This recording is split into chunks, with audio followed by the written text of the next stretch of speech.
What is good, guys? So today we're going to be talking about Geno Smith and his current contract situation. So as you guys know, Geno Smith has been one of the most shocking stories in sports all time. No, that's not a hot take. No, that's not an overreaction. It's the truth. This guy was a bust with the Jets. He bounced around as a backup the last few years. Was a backup to Russell Wilson in Seattle. Came in for a couple games last season. Didn't do much as Russell Wilson's backup. And I mean, a lot of us didn't think he was going to be the starter going into the year. When they trade Russell Wilson, they get Drew Lock with the trade. A lot of people said, oh, well, they're going to be bad, but Drew Lock will beat out Geno Smith as the starting quarterback. And then Geno Smith beats Drew Lock out, and everyone rips Drew Lock. How can you not beat out Geno Smith? And, oh, they're going to be arguably the worst team this year, even though they have an overall solid roster because they have Geno Smith, a mid-tier backup, as their starting quarterback. And Geno Smith proved them all wrong. He proved that he is a starting quarterback in this league. I don't know what Pete Carroll did or what the offensive coordinator did, but you can win games with Geno Smith as your quarterback now. Like, you can make the playoffs with him. Maybe even win a playoff game if you're in a right situation.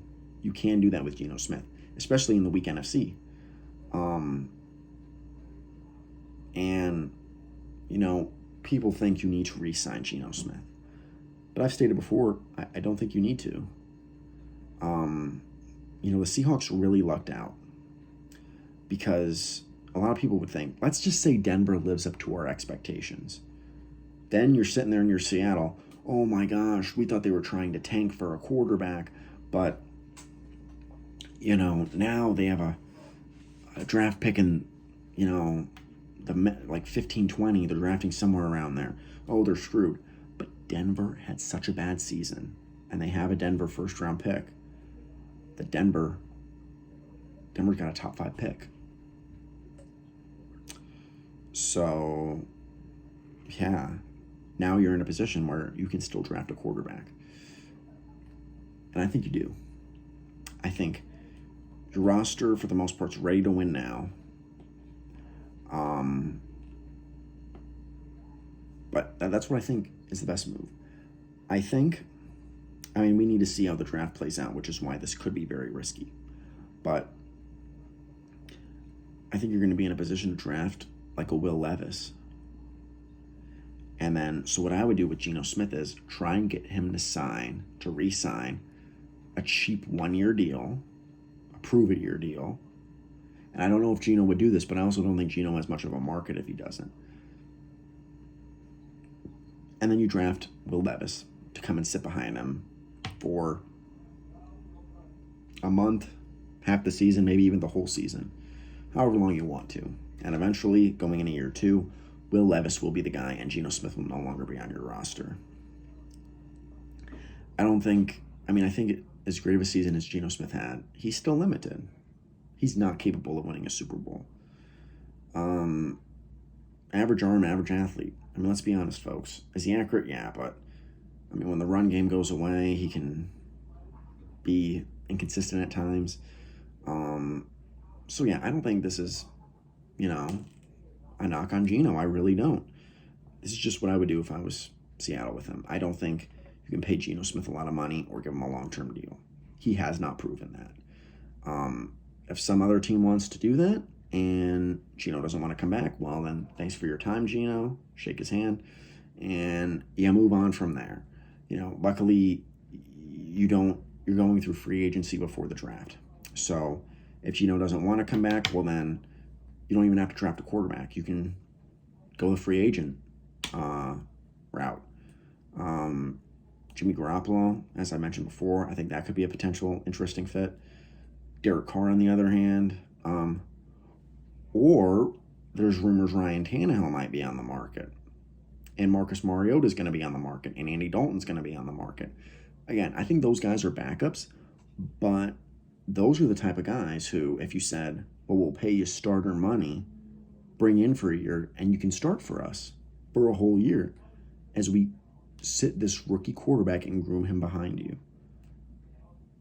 I think Seattle needs to draft a quarterback. And I think I mean, you look around that division right now, it's not as loaded as you think. So you got the Cardinals, who are in drama, up the yin-yang with Kyler. J.J. Watt just retired. Kingsbury's been fired. Nobody trusts Jonathan Gannon. D-Hop wants out. A.J. Green just retired. Now let's look at the Rams. Sean McVay apparently is going to retire. You know, he's closer to retiring than we think. Stafford apparently only has a couple years left. That's what a lot of people think. AD doesn't look like he has a lot of time left. And now they're trading Jalen Ramsey. And they're in cap hell. You know, I always knew this was going to happen with the Rams. At some point, I said eventually you're going to have to rebuild. You know, they won a title, so it's worth it, but eventually you will have to rebuild. And San Francisco, folks, they don't have a quarterback. At least we don't think. We don't trust Trey Lance, and we like Brock Purdy, but we see limitations with him. And despite what people say, Brady ain't coming out of retirement, and they've said what they said about Garoppolo. He's gone. So, Seattle, you are able to draft a quarterback and have him sit for a while. Oof, I think this division could be yours once again. Go back to the Legion of Boom days. But yeah, that's what I think you do with the Geno Smith contract. You simply just try and get him on a cheap, relatively small, short-term deal. And if he doesn't want that, then you move off him. And if he does want that, then you sign him or re-sign him and draft the quarterback to develop behind him. So there's a lot of areas the Seahawks could go, but I think that's what you do with Geno Smith. And yeah, that's going to wrap it up for this video, guys. A quick side note. I'm on spring break next week. I'll be at my house with my parents.